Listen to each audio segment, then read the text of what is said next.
ready? You ready to crush this? Let's do it. Let's yeah. fucking do it. All right. There had been a call from, I think they were associated with ISIS, and it was a call to attack tourists. At this point, I'm in Kyrgyzstan with a bunch of people, and there's van travelers, there's hitchhikers, there's motorcyclists, there's bike travelers, and we're all kind of sitting at this picnic table, and everyone's like, well, what are you doing? What are you doing? Some people flew home. Some people went around. And Jerry, who I had met in China, and I were like, I think we have to go through. Welcome to the Adventures Less Travel podcast. I'm your host, John Schwenk. I'm with an exceptional guest. Her name is Nicole Heker. She rode her bicycle from Thailand to Spain, somewhere in Sevilla. I can't pronounce it. You got this, Sevilla. We'll get to the details. She has an amazing story. Rode all through what is essentially the Middle East, through good parts and bad. Has some incredible stories where she's helped people who are much less fortunate than we are in the U.S. And I'm very excited to get into this conversation. So with that, Nicole, thank you so much for coming on. Yeah, it's an absolute pleasure. Nicole and I actually went to Penn State together, so let's give it a little we are here. We are? Yeah.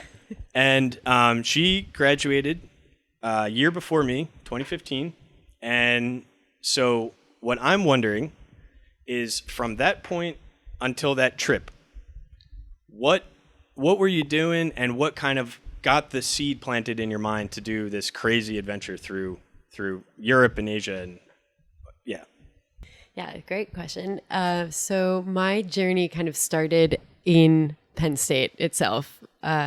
We both actually found out earlier today that we both took Sociology 119 by Sam Richards at Penn State University. It's this incredible, shout out Sam Richards, incredible class that just kind of shatters your perception of the universe and the social dynamics that we function within all the time, and really kind of shakes you awake.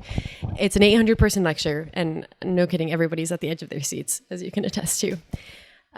So it was the last day of our lecture, and Sam Richards is answering some questions to the class. And one student says, okay, you've kind of shaken us awake a little bit.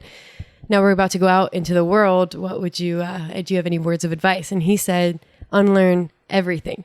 So I really took that piece of advice to heart and kind of used it as a lens through which to move through the world with. So I graduated. I ended up going on like a small Euro trip with some friends, and I'm swinging in this hammock at a hostel in Munich, Germany. And I had heard this girl, this friend of a friend, Zoe Schwiedock, had lived in Thailand during her study abroad. And I'm like, oh, that sounds so cool. Southeast Asia, I've never been there. I end up calling her, cold call from the hammock, and I'm like, hey, Zoe, it's Nicole Heker. You don't know me that well, but I heard you lived in Thailand, and I'm thinking about going there. What do you think? She was like, I'm actually moving there. You should move there with me. And I bought a one-way ticket, and we met up in the airport. I had a backpack and actually way too many belongings. I really just was like, I'm moving to Thailand, and was fully leaned in. So we ended up at a hostel there and ended up getting an apartment. She was doing a documentary arts apprenticeship. I ended up being an English teacher, and I worked in Chiang Mai University for a while. So Chiang Mai was like my first hub. It was like my home outside of the US. It was the birthplace of my independence and unlearning. What have you. So anyway, I ended up there. I was teaching English for a while. I moved out of the city. I was kind of craving a little bit more adventure and a little bit more authenticity in my experience there. So I moved to a village, taught English there. After that, by hook or by crook, I ended up in Nepal.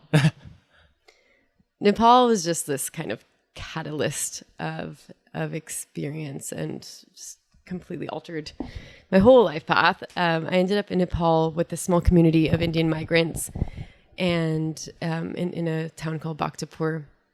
Bhaktapur is this like incredible medieval village city that is like steeped in tradition. It's like the colors and the spices and the smells, and everybody's dressed traditionally still, and it's just it's a beautiful place to be. It's like walking through a painting. Sure. So I was there, and that's where I got connected with Happy Kid Center, which has kind of just been like the center of a lot of my why these days. Happy Kid Center is incredible. So it started off as this bamboo play space where people would come and all the kids would come and have some relief from their day to day as child laborers and all the very intense things that they had to deal with. So I got more and more involved there. It ended up becoming a manager of the organization. We got it certified as a nonprofit. A bunch of friends came over and we just, kind of just took off.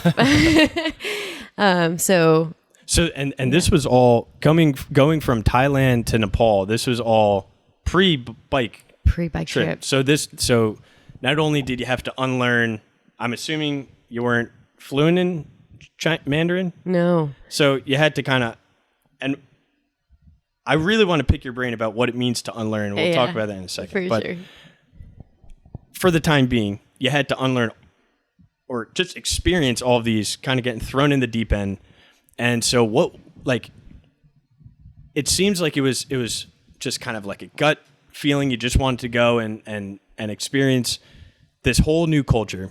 What was like your first, I guess, setback that really made you kind of, sometimes when you go to a new place and you're, especially in the US, you sit there, you talk with the people and you're like, they're kind of like the same as me. But I feel like when you go to a whole new culture like that, there has to be some kind of feeling or some emotion where it just takes you back and you realize like, wow, this is different. Or did you not get that? Oh, completely. Yeah, absolutely. I mean, moving to Thailand, living in Chiang Mai is kind of a different story. I mean, everything was different in terms of the busyness. There was so much life on display, if that makes sense. Sure, so much happens outside of the home. There's playing and arguments and food and eating and communing and family, and just so much is happening outside.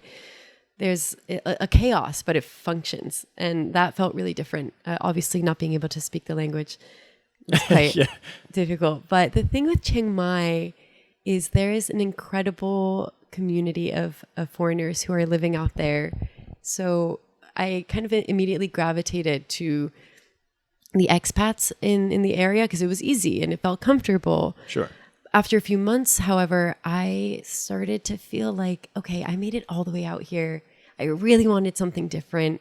Just keep going. I want it more radical. I want to be more uncomfortable, which is crazy. But it was just this time in my life where I felt like it's important. Searching. I felt like I wanted to unlearn. And I feel like, we'll get to this later, but for me, unlearning has to do with the unfamiliar. It's when you abandon the things that you know, the things that you're used to.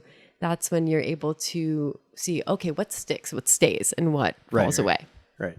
So it was in Thailand and also in Nepal where there are cultural norms, child marriage in Nepal, animal sacrifices, like things like, I was like, oh my God, buffalo.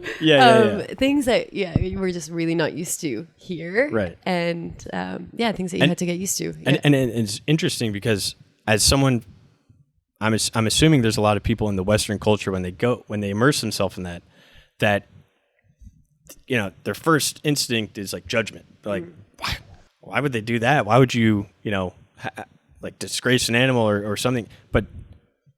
And be it as it may, regardless of what it is or isn't, it's one thing to like acknowledge the culture and be like, that is how it is. So when you had that feeling of like, I would just want to keep going, I want to push myself, like, was that feeling like going from Taiwan to Nepal or kind of after Nepal? When I was in Thailand itself, I felt Thailand. I keep saying Taiwan. I'm no. Totally You've been saying Thailand. Yeah, you're good. Yeah. It was like kind of when I got to Chiang Mai after I got as soon as I get comfortable, I'm like, it's not enough. Yeah. And it's definitely lessened over the years, but at this point in my life, I was just like searching. Sure. So it's when I got to that village in Thailand, I was incredibly lonely. It was like really isolating. I was the only foreigner and I was teaching English to kids that I wasn't really sure wanted to be taught English. And it's high schoolers. Right.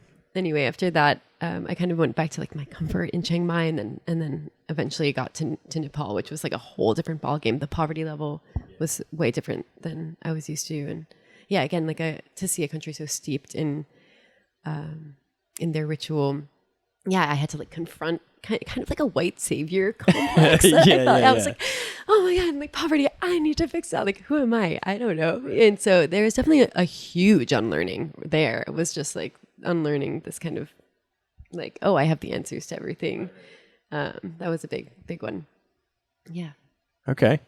So then what happened next? What you're in Nepal? Yeah, okay, so I'm in Nepal. I fall in love with this organization. I start becoming a manager. I become the director of development, and I'm like, reaching across the universe, like trying to fundraise for this community that I love so very much. And I get to this point where I was kind of spending 5 months there at a time, or 3 or 4 months there at a time every year, and I would be flip-flopping. So I would kind of teach English, go to Nepal, and travel around, do some backpacking, be at the center. Then I went to Korea, and I did another stint as an English teacher there for a whole year. And again, another whole set of unlearning to be had, a lot of solitude. And yeah. And so tell us about the Happy Kids Center. So you touched on it, how it helps. It's mostly oriented towards helping like impoverished children, right? Mm-hmm. So how did that kind of come to fruition, and what is like the like how did you try to get involved, and are you still involved with it, or Yeah. So in 2016 was the first year I was there. I was there as a volunteer. I was running some English programs, and just I had all these like big dreams. I had met this woman, Joanna, contact in Thailand, and she had told me of this bamboo structure that she had built herself. She literally built this little bamboo structure. It was right after the earthquake that had happened, and thousands of people had died in an instant. It was a catastrophe that happened in Nepal, and they've gone through so much as a country, even years before that. So it was a really devastating blow. Joanna went there with 2 friends, and what she saw there was that there was a million other volunteers there that also had the same idea, and they were kind of just taking up space, but they really had amazing intention and wanted to help. And what she noticed was that there was all of these children who were Indian migrants, and they were roaming the streets and saying, chocolate, chocolate, rice, rice, money, money, like, the same kind of loop again and again. And she's like, oh my gosh, I can't give everyone chocolate, rice, and money. But what I can do is gather a bunch of people together, and we can build this structure so that people have a space and a community source to come and to just have a break for 2 hours a day and just be a kid. And forget about the rice, chocolate money. Forget walking in the streets. Forget hauling the water. Forget all of the things that you go through as a child laborer and the child of an Indian migrant living in Bhaktapur. Just play. And it was like hula hoops and colors and paints. It was like really a Peter Pan land for children. But Joanna had to go back to Thailand. So she went back to Thailand. I met Joanna. Joanna's like, hey, I think you should go to Nepal. You should go and take over these programs at the center. I'm 23. I'm naive. I'm kind of ballsy. And I'm like, yeah, all right, I can do that. And so I kind of like had all these ideas. I arrived there and I realized instantly, again, back to the unlearning, I don't know what I'm doing. I have no idea. I tried to solve a problem for people I didn't know and weren't asking for it. So I spent that whole first year just sitting, listening, connecting, getting to know these people, getting to know the culture, just kind of immersing myself before trying to just maneuver my way. So that was the first year. And what I saw when I was there was these incredibly resilient, incredibly giving and generous and thoughtful people who, they don't ask. They have this sense of community and a camaraderie that I feel like we don't see so often here. I went in there with with my ideas and my solutions and there are some big things. The child labor was an intense thing to experience. I'm like, you guys should be in school, and I had all my ideas. And when I talked to the parents about it, I'm like, hey, what's the deal here? Is it that you don't want them to go to school? Is it a money thing? And it turned out that they need to be in the streets. The kids were responsible for bringing in a lot of the money. They were asking tourists. They were doing some begging, and collecting plastic bottles to return to the government and get 50 cents a day, stuff like this. Yeah, so it was kind of their responsibility to bring a lot of the money into the house. And so if they were in school, they're not who's bringing the money into the house. So herein lied the problem where education was kind of just off the table. We came up with a program with the parents in this ongoing meeting that we would have on ongoing sessions. And we came up with this idea to give like incentive-based scholarships. So, okay, you can go to school if you want to go to school.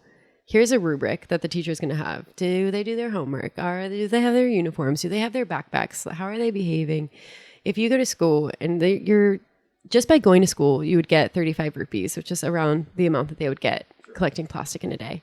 If you check all these boxes, you're going to get 50 rupees in a day for going to school. So that takes a burden off of the kid for being the financial provider. They're able to like earn some money while getting an education. Yeah, that's an incredible cause. Yeah, so that was our first program. It was this education fund. And just a point of clarification. Sure. So what is a rupee to $1? Oh yeah, good question. I think it's a lot, 100 right? 100 rupee to $1. Wow. Yeah. So it's like 50 cents. Yeah, and 35 cents. That's amazing. Yeah. And which how many to us is like nothing. To us is like literally nothing, but that's like a daily income. So I have a couple of follow-up questions, Okay, and sure. I'm sure you're going to answer this regardless. But the first one is, did you have people? How many kids did you have in the program? There's 60 total, but who would come to the center, like the recurring, everyone who would come for the 2 hours a day was about 15 to 20 a day. But 60 people in the community were kind of a part enough of the center. Right.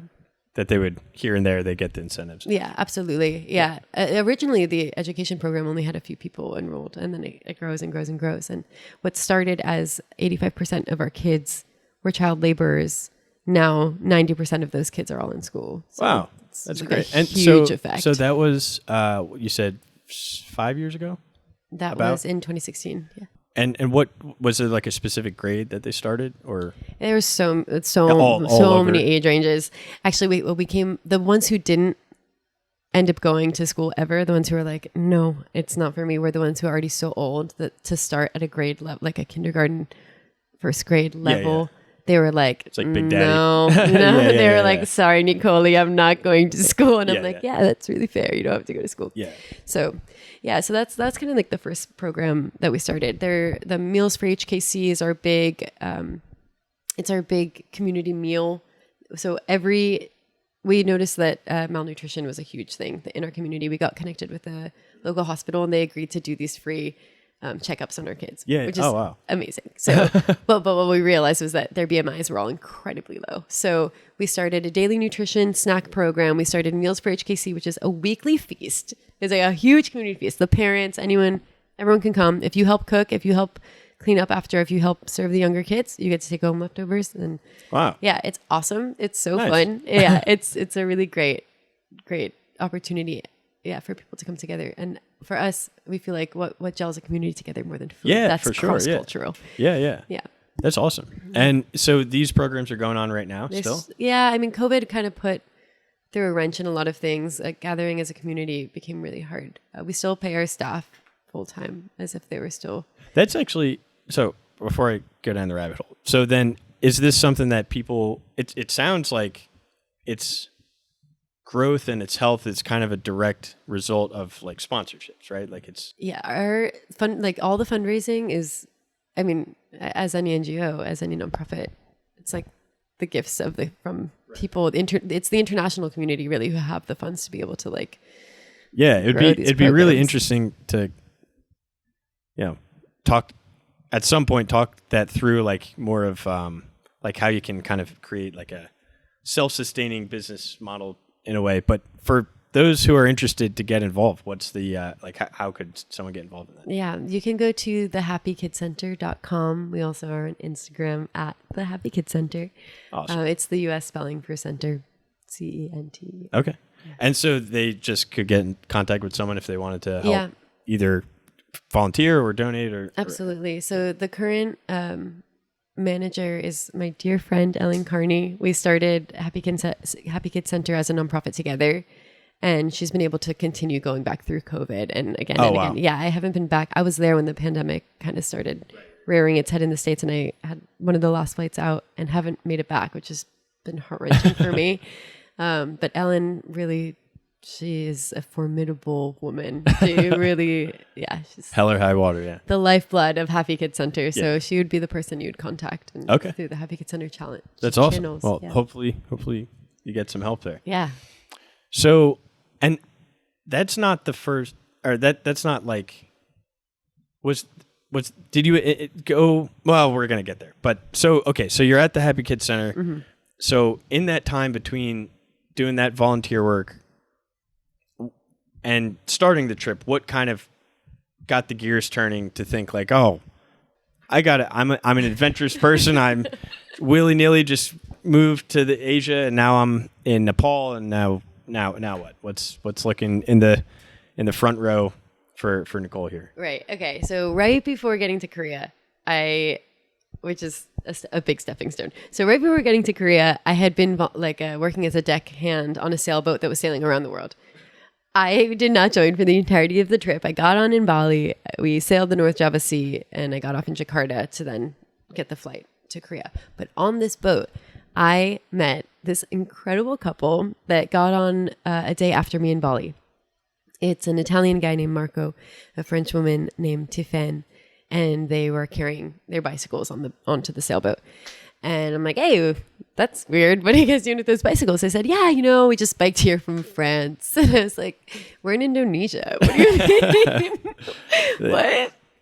I was like, people don't do that. Like, how do you do that? Isn't there like water that you have to cross? Or, yeah, it was kind of just like, what? What is even in between there?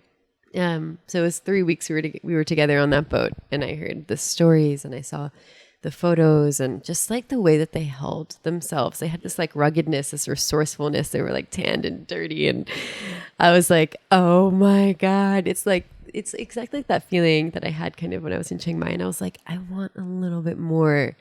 That story that they had lit my soul on fire. I was like, that's what I'm doing. That's awesome.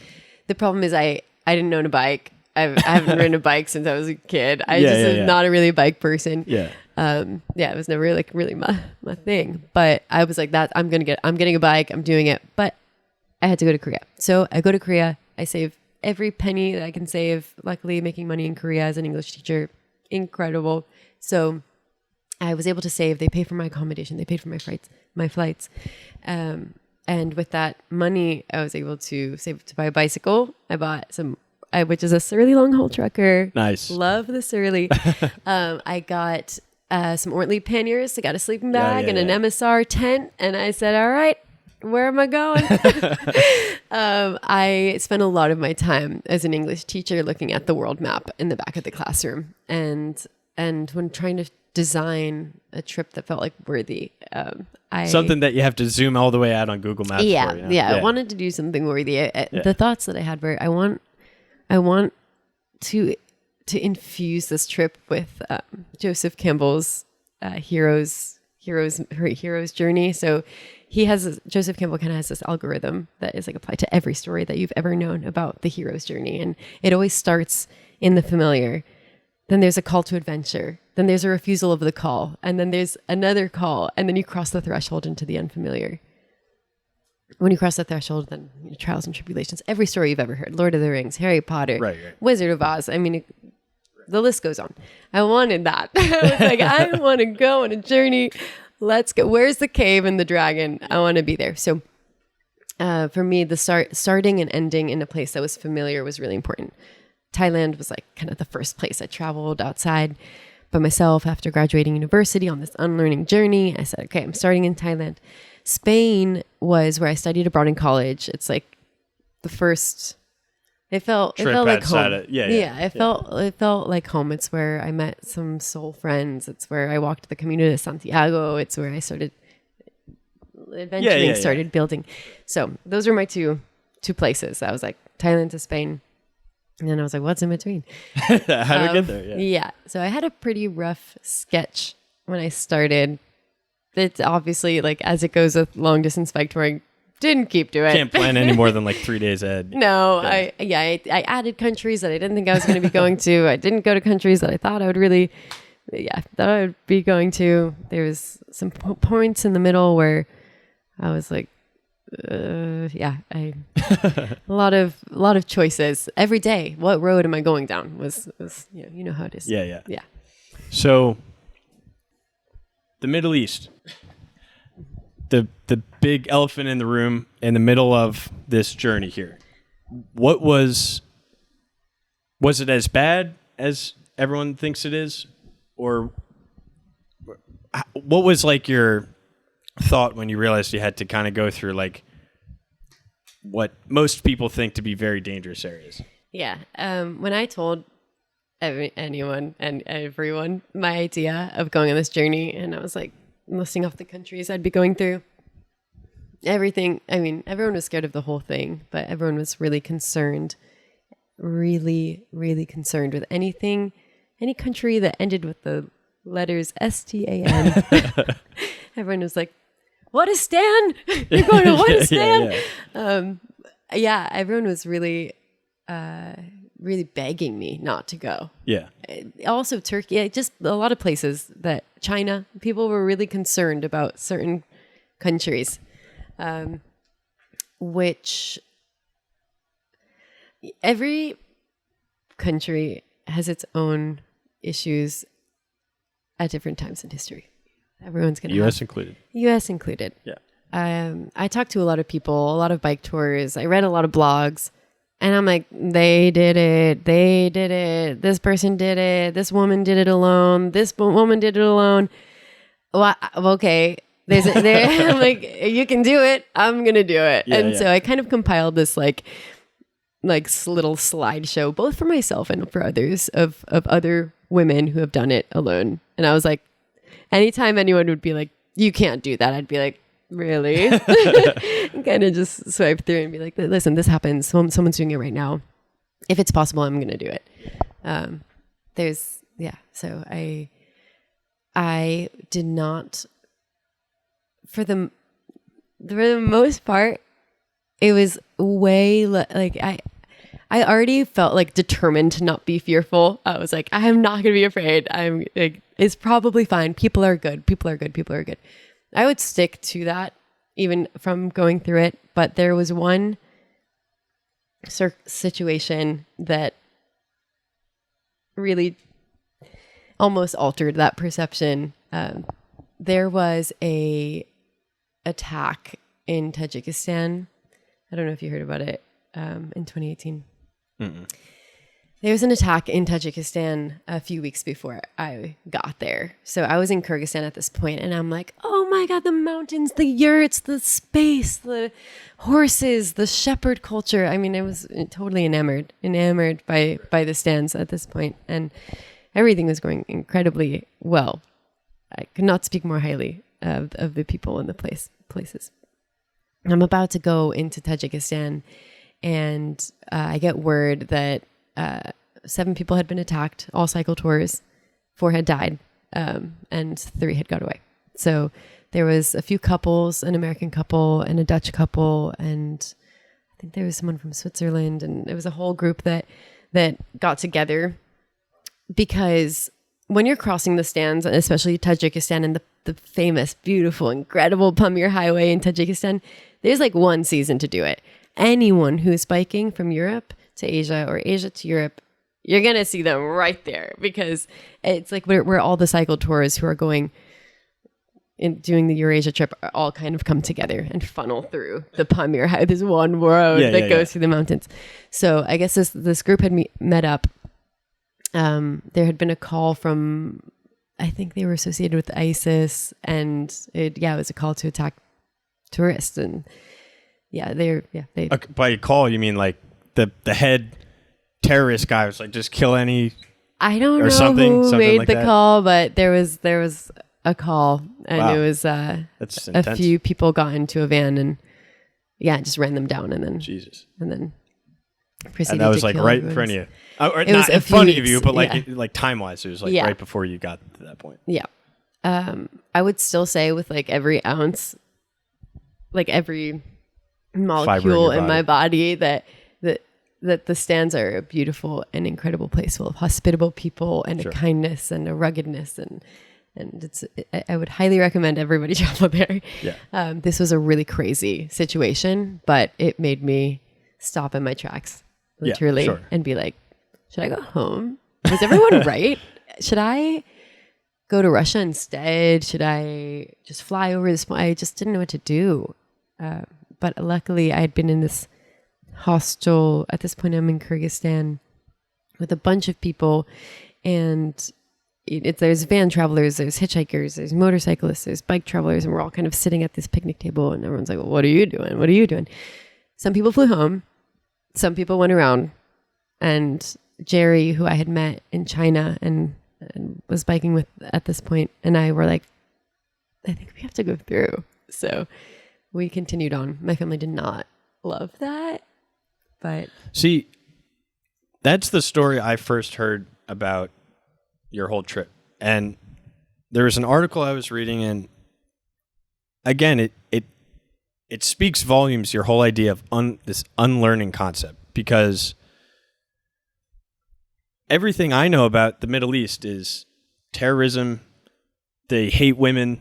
It's very, like, they do very heinous things to people. And when I read that you did this trip, I was like, that is, I just have a lot of respect for that. It's a very impressive feat that takes a lot of guts to really push through and like not let that kind of,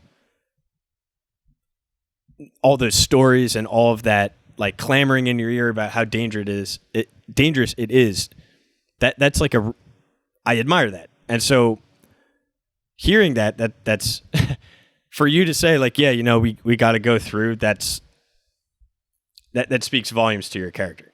So what was kind of the first thing going through your head the next day that you decided to keep riding? Yeah, I was kind of just like, well, I hope I'm not wrong. Yeah, I was nervous, but yeah, I definitely had a determination because I know people are good. People are good. Generally, you can't look at a country and say they. Most people are bad. Yeah. Yeah, you can't say, well, they. So many people used to say, well, they hate women. I'm like, can you point to Kyrgyzstan on a map?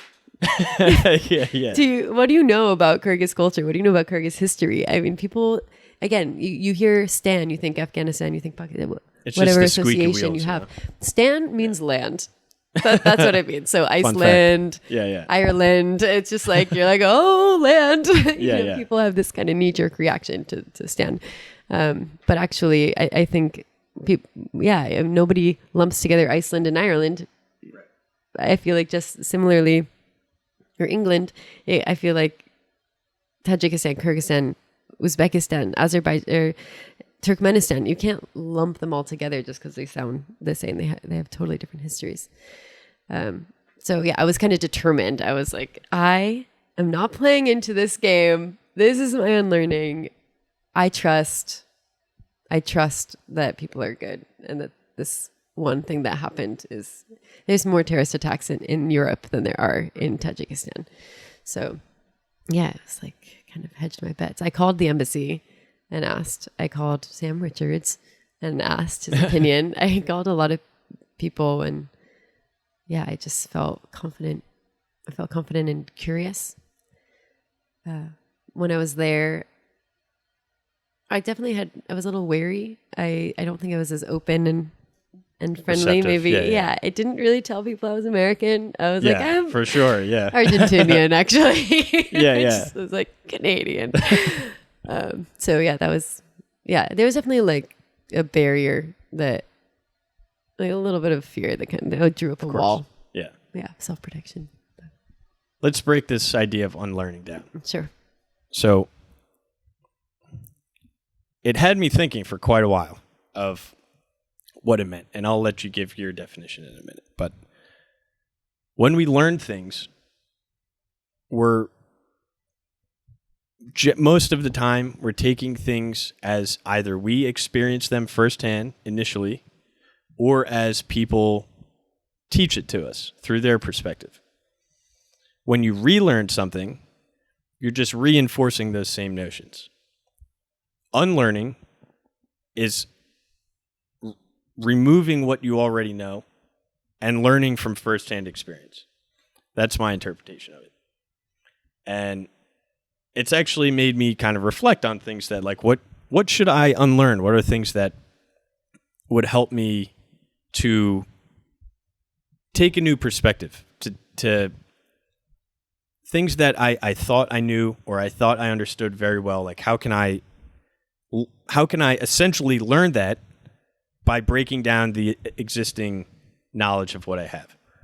How exactly would you define unlearning, and what does it mean? You hit the nail on the head. You probably said it better than I ever could. So I feel like it's that moment where you step into the unfamiliar.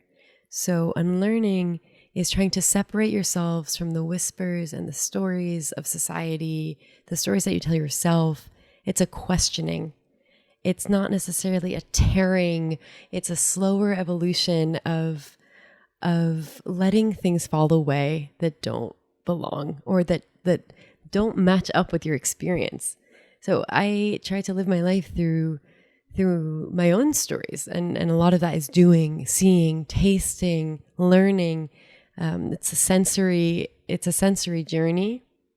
So unlearning is trying to fill the gaps, to try to measure up the stories and the experience and see what needs to go. What checks out. What checks out. Exactly. So the way that I unlearned specifically on this bike trip, I mean, it's kind of hard to set them out one by one, but a lot of it, like the one we talked about was obviously the Middle East and everything. Yeah. Central Asia was a big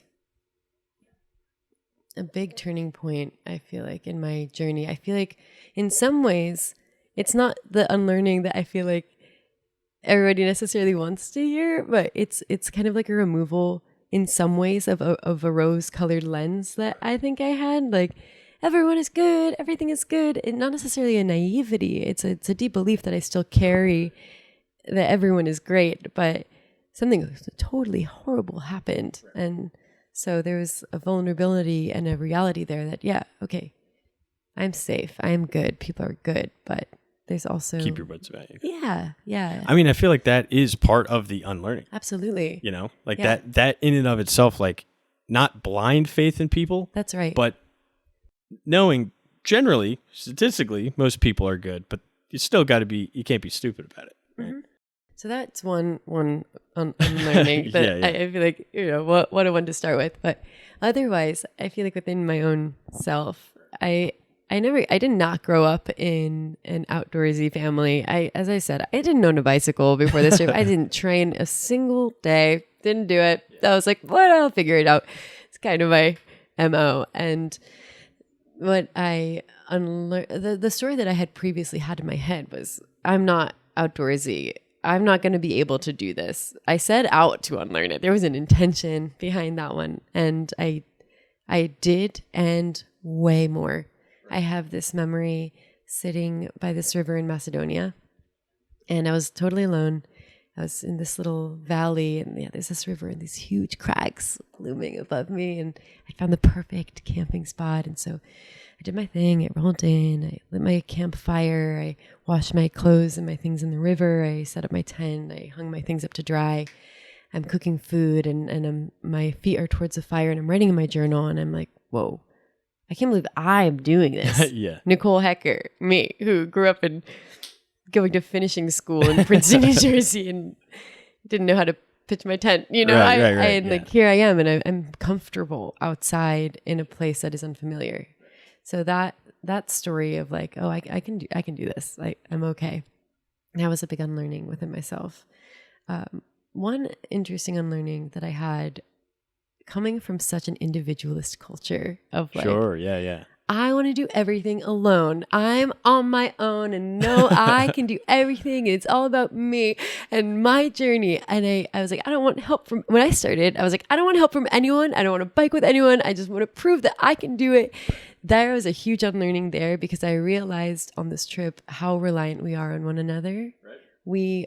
are completely dependent. The kindness of strangers on the road, the people who biked with me for a while, people who shared their food. Someone gave me their sleeping pad because mine had a puncture in it. Trading Gore-Tex tape, the exchange of currencies when you're in a hostel, people giving you a place to sleep. It's innumerable, the way that we are all so interconnected. And so this notion that I had of, I'm on an island and I'm going through this and it can only be my journey, I got totally shattered. Yeah. And one of the biggest actually examples of that was when I met Jerry in China, and we biked together for months on and off, on end. And at first I had such a conflict about it. I was like, no, I'm a solo female cyclist. I need to be a solo female cyclist. And then, just kind of abandoning that fixedness and allowing myself to be in flow with everybody else. That's and I mean, the communication in and of itself, going through all the countries that I'm assuming most of them spoke a different language from one another, right? So you had to definitely rely on people. But it's interesting how the the introspection definitely builds on itself. And one thing, when you came back and you're reflecting on everything that you've learned or unlearned, did any of that factor into the feeling of like, wow, it's over and now I need something, like I need to take what I've learned now and try to apply that going forward so that I don't dwell, like I can continue to unlearn. I can continue to like push the envelope farther. Like what was the experience?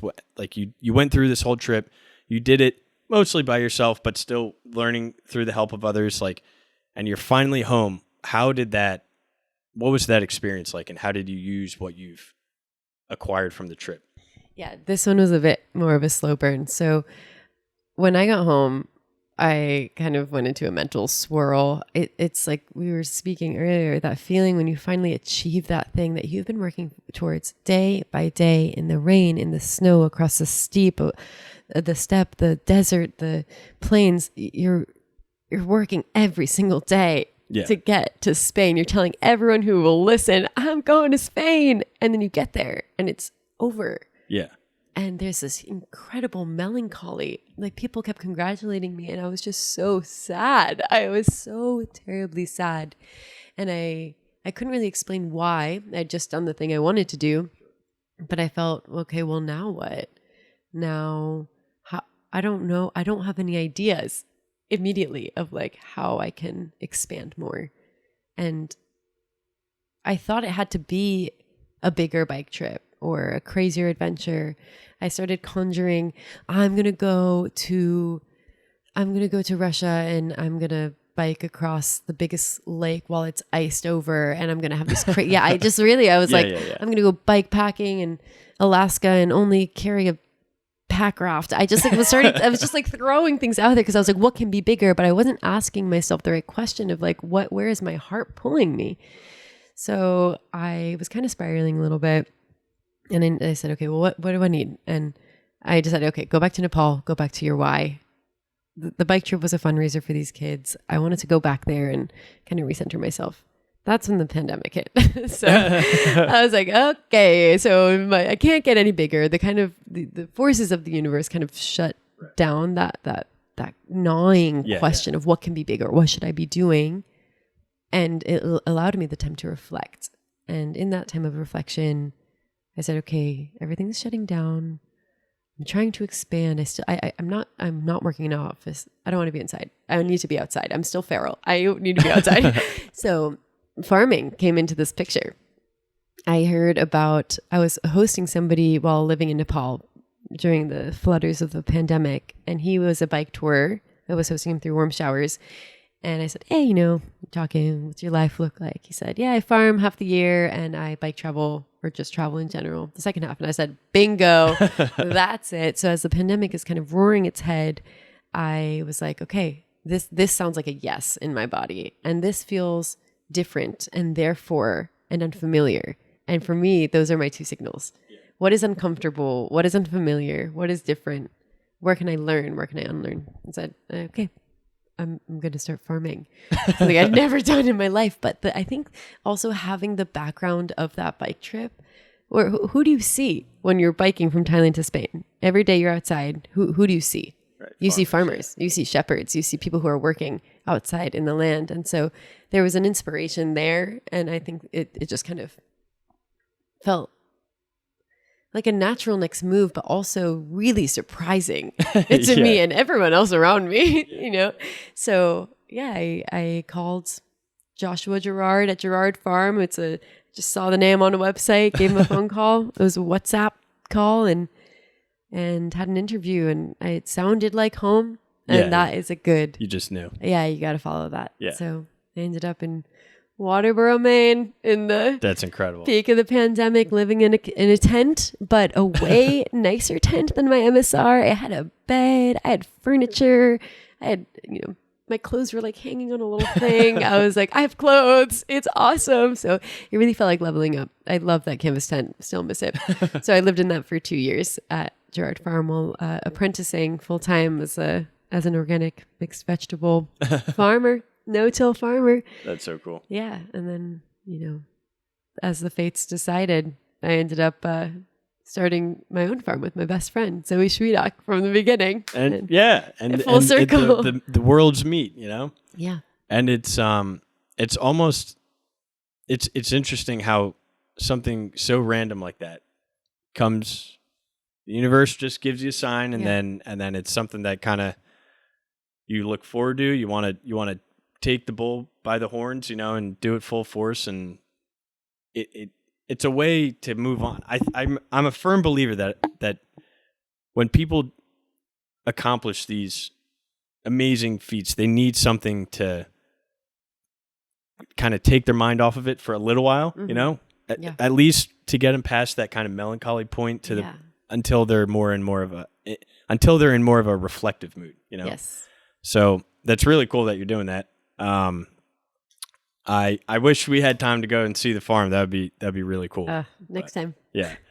But so where does the future hold? What does it have in store for Nicole Heker?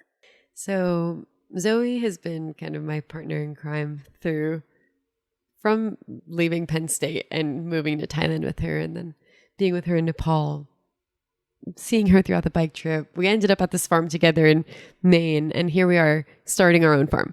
So this is year 1, and we have started Wild Few Herb Farm. We're one of the biggest medicinal herb farms in Maine. Nice. In our first season. Hell yeah. Unintentional, but it's... How can people find out more? Yeah, our Instagram, we're going to make a website this winter, but right now our Instagram is at Wild Few Herb Farm, and we grow 25 different varieties of medicinal herbs. Wow. Yeah, it's a half acre, so it's pretty modest, but we grow a lot, and we have this 40-foot shipping container on the property that we're leasing, and it's become our drying room. So we have like a dehumidifier and a fan, and you go and there's just like racks of herbs everywhere. It smells heavenly. It's really, really special. So I think tending that land, growing Wild Few, kind of letting my feet sink down a little bit, which I never, ever, ever thought that I would say. But it's a totally different type of adventure. I'm throwing myself into this unfamiliar. There's so much learning. I'm dirty. I'm outside. I'm working really hard. There's so many similarities to bike touring or to adventuring, and you get half the year off. So I'm like, okay, I think this can work. So our goal is to provide local people with more, to provide our community with another facet of resilience. There's such a beautiful movement with food, with people becoming more reliant on where they get their food from locally. With medicinals, you have everything that you would need with these herbs. And I feel like something that we saw with the pandemic is with the supply chain stuff, with inflation, being able to have access to things that heal and help you are like crucial to a community. So being kind of a pillar of that here is pretty rad. I'm really so grateful to have somehow fallen upon this journey. How did you learn about it, or how did you know what to do? Yeah, great questions. Well, the 2-year apprenticeship at Gerard Farm is like everything that anyone would need and more to learn about how to run a successful organic vegetable farm. We learned a lot about systems, about growing, about tending soil, about cover cropping, all the growing things we learned from Josh. The thing is that Zoe and I started Wildfield as kind of like a pet project while we were there. So we were learning, we did like experimented with some medicinals on his land. Right. But when we started Wildview, very similar to the not owning a bike before starting a crazy journey. Yeah. We didn't know much about growing medicinals, but we're like, we're going to figure it out. We're figuring it out. And honestly, you have so many incredible mentors. And as I said with the individualism, we are the sum of our parts. We are in community. We are so dependent on one another. And if our collective wisdom is just invaluable. And so the medicinal herb community across the United States, like everyone is so helpful. We literally cold call people all the time at different farms, being like, "Hey, our marshmallow leaf is looking a little brown. What do you think?" and people will help out. People will come visit the farm. We had a crop specialist come by the other day and take samples to see what was going on with our Ella campaign. So it's been pretty cool. The goal for next year is to start a CSA, very much like a veggie CSA, where people come and. What is a CSA? A CSA is community supported agriculture. So in the spring, people buy into the farm. They buy a share. And once they put up that money up front, the farmer will grow specifically like specific boxes for them every single week. And they'll compile these. And they just come and pick it up. There's no money involved. It's just a pickup. And then they get to see where the things are grown. You're connected with your farmer. You're like invested in this farm. Yeah. So we want to do a similar thing with Wildview, because Zoe and I are incredibly community oriented. We love people. People stop by all the time. It's our favorite. So being able to kind of start something in Maine by having people kind of come together and learn about herbs together. And that's kind of the goal for now. It's inspiring. Thank you. So I guess one last thing, you're a whole wealth of experiences and things to learn from. And of everything that you've gone through in, say, since Penn State, since 2016, is there one thing or is there one kind of takeaway above everything else that you think,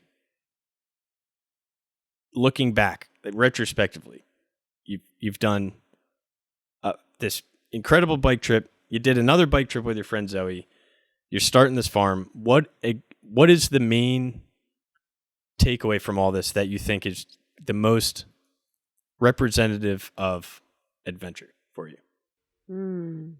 Like what is something that will make you more resilient as an individual to face any kind of like insurmountable feat? I think that there's a common, I hate to say it, but like a human wimpishness that people are afraid. What? Wimpishness. Like people can be wimpy about, or there is an instinct for people to say and think, I can't. And there's an instinct for other people to say to others who are striving to do big things, you can't. And for me, what helps me go on these adventures and surpass these difficult moments is this kind of insatiable curiosity. I think holding curiosity at the forefront of the things that I do allows me to say, well, what happens if I try? Yeah. And so I think what gives people tenaciousness and ruggedness and helps people achieve big goals and things that scare them is to hold curiosity at the forefront. Not ambition, not ego, not whatever else drives people. But I think being genuinely curious about what is on the other side. Yeah, right. I've heard all these things about it. I've seen things on the news or whatever, but what actually is on the other side? Yeah, you know? And trusting yourself. Sure. Trusting that you can sense when something is a bad way, right. And you can sense when something is a good way. Oftentimes, other people's fear can overcloud your truth. So just really holding on to that voice and knowing which one is yours and which one is not. Right. Trust yours. Right. Yeah. There's a Teddy Roosevelt quote that I love. It's a speech, but the main crux of it is, it's not the critic who counts. The credit belongs to the man who's actually in the arena. And like you were saying, everyone always wants to put people down for a whole plethora of reasons, but until the honor and the nobleness and the credit goes to the person who actually tries, and Absolutely. So having the ability to go and figure out what exactly is on that other side and to unlearn exactly what you were saying, that I think is it really is an admirable trait. So I respect everything you did. I think it's a fascinating story. I'm super happy to have had this moment to sit down and chat with you about all of your life adventures, and I can't wait to see how it goes from here. So thanks so much for coming on. Thank you. Thank you so This much. was great. Thank you.